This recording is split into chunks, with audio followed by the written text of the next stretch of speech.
Thank you so much, Mr. Noorani, for your time. And let's start by looking at the outlook of the hotel industry amid the COVID-19 pandemic. There has been so many challenges, but there is a bit of hope with the current and shift of numbers that we have recorded recently.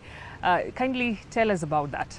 It was very confusing, and it was a totally new thing for us that, we have never shut hotels before, regardless of whatever happens. But this time, it was explicit instructions from the government that we had to suspend our operations, obviously because the international traveling had been closed.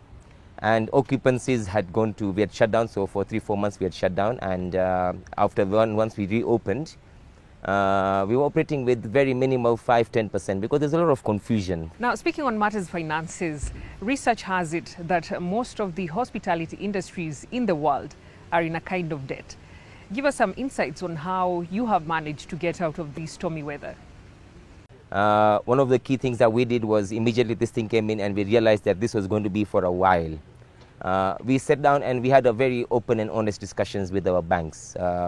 And we showed them what the case scenarios were. And we worked around with the banks in terms of moratoriums. They allowed to give us moratoriums. Because we explained to them that at this moment in time, our first priority was our staffs, our team members. Now that the hotel industry has started or has begun to welcome visitors on matters domestic tourism, how does the future look like? I'm extremely excited about the future. Yes, we have gone through a very rough 1.5 years. People who used to take traveling for granted will now, and suddenly when they were now locked for 1.5-2 years, will now realize that it's important to travel. You see more and more flights coming into the country. Into the Kenyan coast, there's quite a bit of push in creating into the more international airport. You can see that there's charters coming in.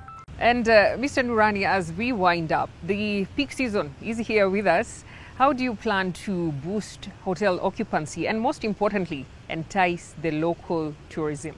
Now, our cost of financing in Kenya is extremely high, 14% in comparison to when you see in those international countries, Dubai and these places, which is at 2%. 1%, 3%, so that impacts. And then the cost of power. If this is an opportunity where, we would consider to request the government that if there's a possibility specifically for hotels, we could look at the cost of finance, if a special relative different model could be created